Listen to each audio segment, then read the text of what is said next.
Auzubillahiminash-shaytanir-rajim. Bismillahir-rahmanir-rahim. Dear students, assalamu alaikum. Hope you will be fine. आज हम अपना lecture start करेंगे chapter number 3 से, और हमारा चैप्टर का नाम है बायोडाइवर्सिटी, और आज हमारा पहला लेक्चर है। तो आज हम पहला ये पढ़ेंगे कि बायोडाइवर्सिटी क्या है और ये हमारी ज़िंदगी में क्या इसका रूल है। और सेकंड नंबर चैप्टर हमने इसलिए स्किप किया क्योंकि उसमें थोड़ा सा ट्रिकी है, तो वो स्कूल में कोशिश करेंगे कि समझाएंगे। तो पहला हमारा है कि व्हाट इज़ बायोडाइवर्सिटी। बायोडाइवर्सिटी क्या है? सो पहले जानते हैं कि वर्ड्स का मतलब क्या है, बायोडाइवर्सिटी का मतलब क्या है। सो meaning, bio mean life and diversity mean variety differences. So biodiversity mean difference among organisms. According to definitions, the variations among the living organism in this world is called biodiversity. Simply, it's mean that the total number of organisms in this world and how they are, where are they living, and what is their characteristics. तो definition के मुताबिक biodiversity से कहते हैं कि इस दुनिया में कितने लिविंग ऑर्गेनिज्म है, इसको बायोडाइवर्सिटी कहते हैं। चूँकि हमें पता है कि हर एक ऑर्गेनिज्म में एक दूसरे से डिफरेंस है, तो इसलिए इस दुनिया में बहुत से लिविंग ऑर्गेनिज्म हैं जो एक दूसरे से डिफरेंट हैं। तो उस तमाम लिविंग ऑर्गेनिज्म को जो इस दुनिया में रहते हैं, हाँ वो पानी में रहते हो, हाँ वो समंदर में रहते हो, वो दरिया में रहते हो, हाँ या ज़मीन पर रहते हो, तो उस तमाम ऑर्गेनिज्म को हम बायोडाइवर्सिटी कहते हैं। इस चैप्टर में हम आगे ये भी पढ़ेंगे कि ये हमारे लिए कितने फ़ायदेमंद है, इसके इम्पोर्टेंस क्या है बायोडाइवर्सिटी का स्टडी करने का। और इस चैप्टर में हम ये भी साथ में पढ़ेंगे कि हम ऑर्गेनिज्म को किस तरह क्लासीफाई करते हैं, डिफरेंट क्लासिफिकेशन किस तरह करते हैं। तो पहले हमने डिफिनेशन की कि living organism in this world, पानी में, ज़मीन में, जितने जहाँ भी है लिविंग ऑर्गेनिज्म जहाँ भी है उसके टाइप्स कितने हैं और वो एक दूसरे से किस तरह मुख्तलिफ है। तो ये बायोडाइवर्सिटी है, वेरिएशन अमंग ऑर्गेनिजम्स या total number of organism in this world, that is called biodiversity. इसमें प्लांट्स भी आते हैं, एनिमल्स भी आते हैं, etcetera. Now come to the explanation. इस दुनिया में हमारे पास तकरीबन 2 मिलियन ऑर्गेनिज्म हैं, तकरीबन 20 लाख मुख्तलिफ़ किस्म के 20 लाख ऑर्गेनिज्म हैं। मिसाल के तौर पर इंसान एक किस्म का है, परिंदा दूसरा किस्म का है, इस तरह 20 लाख के मुख्तलिफ़ अक़साम के जानवर हैं, लिविंग ऑर्गेनिज्म हैं। So we have 2 million 20 lakh different kind of organism in this world. और इसमें जो है 1.5 मिलियन जो है वो है स्पीशीज़ ऑफ एनिमल्स है। 1.5 मिलियन जो है वो एनिमल्स हैं, और उसमें जो है 0.5 मिलियन स्पीशीज़ ऑफ प्लांट्स हैं। तो उसमें तकरीबन 2 मिलियन की क्लासिफिकेशन इस तरह होती है कि 1.5 मिलियन जो स्पीशीज़ है आप जानवरों की है, और ये बाकी 0.5 मिलियन प्लांट्स की है। ये एक रफ एस्टिमेट है, हालांकि ये एग्जैक्ट वैल्यू नहीं है हमारे पास, आगे हम पढ़ेंगे। साइंटिस्ट एस्टिमेट लगा रहे हैं कि इस दुनिया में तकरीबन 100 million different type of organism है। सो अगर हम पाकिस्तान की लिहाज से देखें तो पाकिस्तान में 600 काइंड्स प्लांट्स हैं डिफरेंट टाइप के, और 23,000 different type of animal species हैं। तो ये तो पाकिस्तान से। आगे हम पढ़ेंगे पाकिस्तान के बारे में कि कितने एनिमल में कितने हैं, फिशेस कितने हैं, बर्ड्स कितने हैं, वो आगे हम डिटेल में पढ़ेंगे नेक्स्ट जो आगे इस चैप्टर में पढ़ेंगे। लेकिन यहाँ is just for your information that we have 600 different kind of plants and 23,000 different type of animals in Pakistan. So organisms are different from one another in respect of size, color, morphology, shape, structure, etc. and method of reproductions.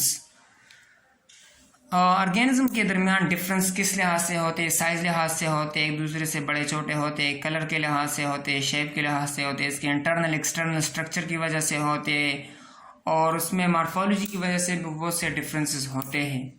सो ये differences organism के दरमियान होते हैं। सो ये variation जो organism के दरमियान आते हैं इस डिफरेंसेस के बेस पर आते हैं। Biologist predict that total biodiversity of world may be more than 100 million kinds. Biologist ये एस्टिमेट करते हैं कि ये जो हमने ऊपर 2 मिलियन का कहा ये वैसे काउंटेड है, अभी तक जिसने काउंटेड है, लेकिन वो एस्टिमेट लगाते हैं कि तकरीबन 100 मिलियन काइंड्स के ऑर्गेनिज्म इस दुनिया में मौजूद है जो अभी तक एक्सप्लोर नहीं किए गए हैं।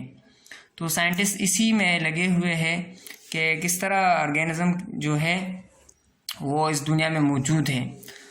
वक्त के साथ साथ वो दरियाफ्त हो जाएंगे, उसके पता लगेगा ये कौन से ग्रुप से ताल्लुक़ रखते हैं कौन से नहीं रखते। तो ये तो एक रिसर्च बेस्ड बात है, लेकिन बायोडाइवर्सिटी मौजूद है ज़्यादा तादाद में। अब डिस्ट्रीब्यूशन ऑफ बायोडाइवर्सिटी, जो बायोडाइवर्सिटी या लिविंग ऑर्गेनिज्म है वो दुनिया में यूनिफॉर्म डिस्ट्रीब्यूशन नहीं है, कहीं पर ज़्यादा है कहीं पर कम है, कहीं पर बर्ड ज़्यादा है कहीं पर प्लांट ज़्यादा है कहीं पर एनिमल ज़्यादा है।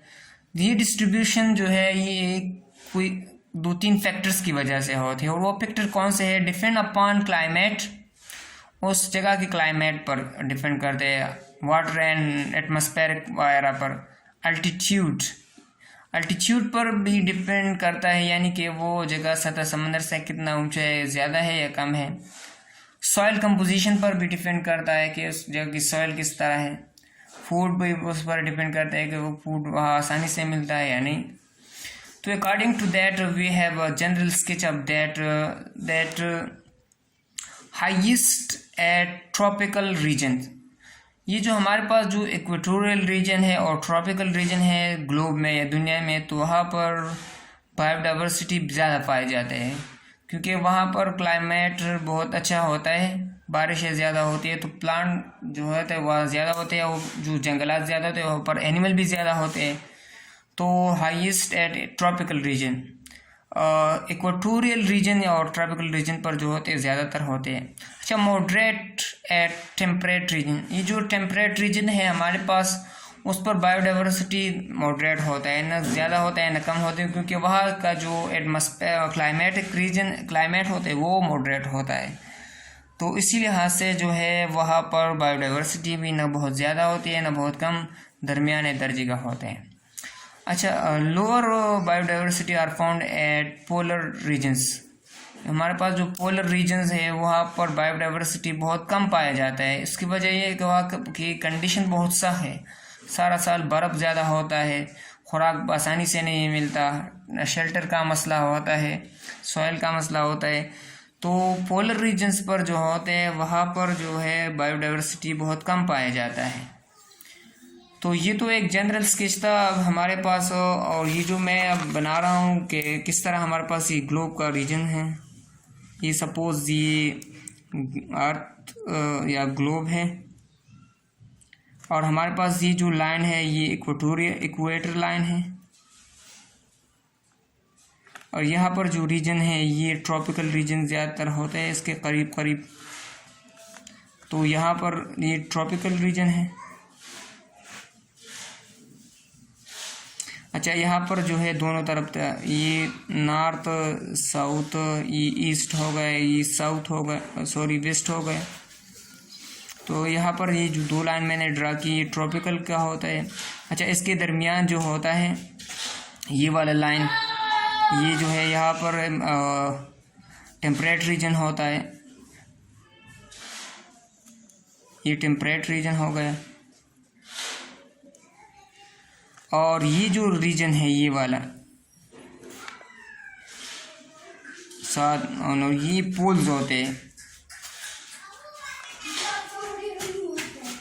तो पोल्स पर चूँकि यहाँ पर कंडीशन थोड़ा सख्त होता है, तो यहाँ पर जो है पोल्स, यहाँ पर वो जो बायोडाइवर्सिटी वो बहुत कम होती है। ये जो इक्वेटोरियल ये रीजन होता है ये वाला, यह इक्वेटर होता है, साथ में इसके ट्रॉपिकल रीजन होता है, यहाँ पर बायोडाइवर्सिटी ज़्यादा होती है। और ये टेम्परेट रीजन जो होता है ये वाला, तो यहाँ पर मॉडरेट बायोडाइवर्सिटी पाया जाता है। इसकी वजह से, इसकी क्लाइमेटिक फैक्टर की वजह से ये डिस्ट्रीब्यूशन हुआ है।